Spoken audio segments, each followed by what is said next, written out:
पराम्बा जब अत्यंत प्रसन्न हुई, ललिता राजराजेश्वरी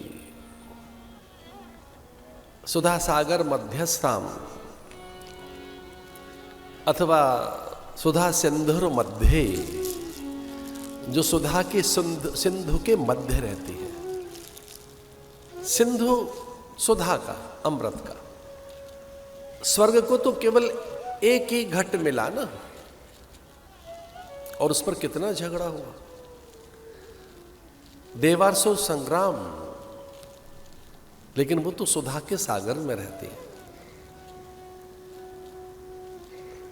आत्मरंजन के लिए, कैले प्रदा के लिए, सृष्टि को सुख देने के लिए, माधुर्य विस्तार के लिए, ऐश्वर्य की वृद्धि के लिए, लोक सिद्धि के लिए, और विशेषकर स्त्रियों में अत्यंत सामर्थ्य प्रदान करने के लिए एक बार पराम्बा प्रकट हो गई इन तीनों देवताओं के बीच में। आप ब्रह्म कीट जननी उनके लिए कहा गया है।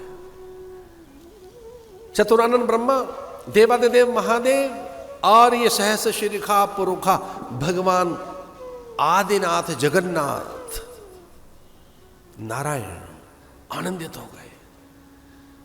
आप ब्रह्म कीट जननी, उन्हें पता लगा हमारी जननी आ गई, इसी के सत्य से हैं हम, इसी की कोई एक सत्ता है, शक्ति है। लेकिन आज ये रूप से बनकर, विविध वेश धारण करने वाली आज ये नारी बनकर ऐसे विमोहित करने हमें चली आई।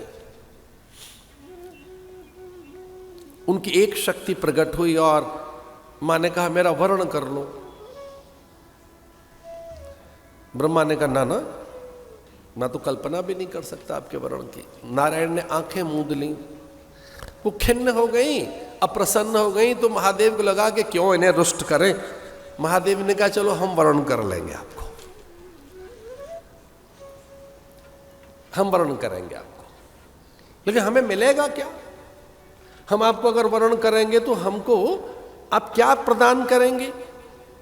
तो पराम्बा ने कहा जो आपको अच्छा लगता हो हम में वो मांग लीजिए, वो हम आपको दे देंगे। तो भगवान ने कहा कि ये दो तो नेत्र सबके देखे, तीसरा ये क्यों है आपके माथे पे, ये क्या है? तो उन्होंने कहा ये ज्ञान नेत्र है। ओम त्र्यंबकम यजामहे सुगंधिम पुष्टि वर्धनम। ये त्रिनेत्र है, ज्ञान नेत्र है, ये लय है, सृष्टि है, स्थिति है, संहार है। इसी में अनन्य ऊर्जा है, इसमें अग्नि है, तेज है, इसी में ज्ञान है, इसी से मैं सृष्टि की रचना करती। महादेव से रहा नहीं गया और वो कहने लगे ऐसा करो, ये हमें अच्छा लग रहा है, हमें दे दो। और आपको एक निवेदन कर रहा हूं, महादेव के पास इससे पहले 3 नेत्र नहीं थे, 2 ही थे। तीसरा दुर्गा से मिला है उनको, तीसरा नेत्र। महादेव के पास 2 ही नेत्र थे, पराम्बा ने तीसरा नेत्र अपना निकाल कर उनको दे दिया, लीजिए।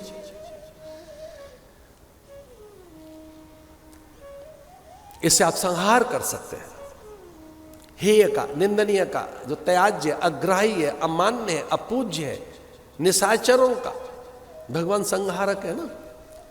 भगवान शंकर वध तो करते नहीं, संहार करते हैं। वध तो विष्णु करता है, वध करते समय देता है सुधरने का, वध करते वो सुधरने का समय देते हैं कंस को और रावण को।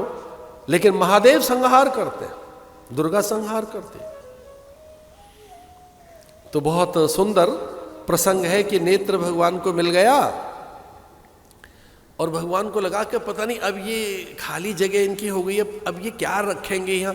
तो माने ऐसे ही अपनी दिव्य विभूति, ऐसे एक सौंदर्य श्री करता, श्री मस्तक पे रख ली, ये बिंदी श्री, सिंदूर रख लिया उस गड्ढे को छुपाने के लिए। अब जैसे श्री रखी तो भगवान ने पूछा ये क्या है? तो माँ ने कहा कि वो तो शक्ति थी सामान्य, मूल तो चीज मेरे पास यही है, श्री है, ये ऐश्वर्य है, ये यही विद्या है, यही विभूति है, इसी में दिव्यताएं हैं, इसमें अक्षय श्री है, ये अक्षय श्री। अब भगवान को लगा कि पत्नी तो हमारी हो ही गई है ये, तो कह लेंगे चलो ये भी हमें दे दो। तब से पुरुषों के नाम के आगे श्रीमान लगाया जाने लगा, श्रीमान। अब भगवान ने कहा आपने हमको श्री भी दे दी है, अभी आप क्या रखेंगे? तो पराम्बा ने कहा अब ये श्री हम किसी को दिखाएंगे नहीं, अपनी मति में रख लेते हैं। मति माने बुद्धि में। तब से इस स्त्री को कहने लगे श्रीमती, श्रीमती। तो अपनी महंगी चीज प्राय माताएं छुपा के रखती हैं, प्राय अपनी सिद्धियां, शक्तियां, विभूतियां, कभी कभी किंचित द्रव्य भी या कुछ और भी चीजें, औषधियां भी, प्राय, और घर के सीक्रेट्स वो छुपा के रखते हैं। यद्यपि श्री मान पुरुष के आगे भी लगता है, क्योंकि उसे मान चाहिए, और स्त्री में मति, श्रीमती। गुरुदेव ने गंगा का बोध कराया राम को।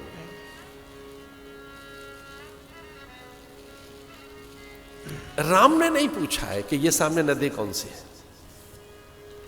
क्योंकि वो आदेश में है, आज्ञा में है, सेवा में है। और जो सेवा में रहते हैं लोग, उन्हें 5 चीजें नहीं पूछनी चाहिए।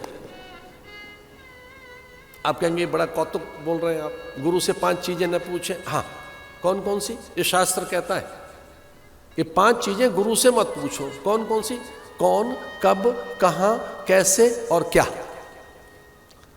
गिनने जरा, कौन, कब, कहां, कैसे और क्या। क्यों है ये कैसे है, ये कब से है, ये कहां से है, हम कब से हैं, हमारा एग्जिस्टेंस कब से है। अरे भैया थोड़ा धीरज रख, शास्त्र में, गुरु में थोड़ा विश्वास रख, तेरे बिना पूछे वो अपने आप बता देंगे। ये 5 चीजें मत पूछो, मत पूछो। कौन कौन सी? कौन, ये कौन है। एक और बात, मैं कौन हूं, इसका ज्ञान वही कराएंगे आपको। कौन की बात छोड़ो, अपना ही नहीं पता आप कौन है। किस कौन की बात कर रहे हैं आप? Which, who and whom, where and what and why। ये तो शुक्र है कि कंप्यूटर वालों www कर दिए हैं, उसमें से निकाल लो जो कुछ निकालना है। ये मुझे लगता है जो www एंड आगे जो कुछ है सर्च इंजन में, ये कहीं वही तो नहीं है व्हाट, व्हेन, व्हाई। ये तो मैं आनंद के लिए बोल रहा हूं, मत पूछो। इसको कहते हैं आज्ञा, आज्ञा। तो प्राय तर्क नहीं किए जाते, कुतर्क नहीं किया जाता, प्रश्न नहीं किया जाता है। क्या किया था? सेवया, आज्ञा का पालन करिए। अब ये आप कैसे मुझसे पूछ सकते हैं कि ये नाक क्यों है, ये कान क्यों नहीं है? अरे ये कोई बात है, पहले से ये नाक ही थी और ये कान है। आप कहोगे साहब ना इसको कान को, इसको नाक कर दीजिए, इसको कान कर दीजिए।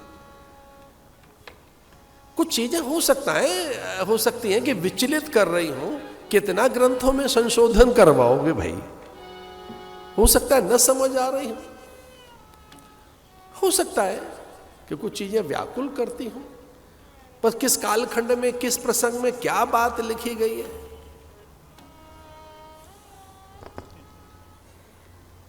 हम बड़े हर्षित हैं, मेरा ध्यान अभी गया है हमारे आदरणीय चौटाला जी को देखकर, मुझे अच्छा लग रहा है। अब इनकी भी सारी पीढ़ियों से परिचय था अपना, पिता के पिता के पिता तक। ऐसे संतों का एक बड़ा आनंद होता है, वो पीढ़ियों से उनका परिचय होता ही है। साधु घुमंतु होते हैं ना, तो न केवल पिता के पिता, न केवल पिता के पिता, बल्कि पितामह। आपकी विनम्रता अच्छी लग रही है, आपका मंगल हो।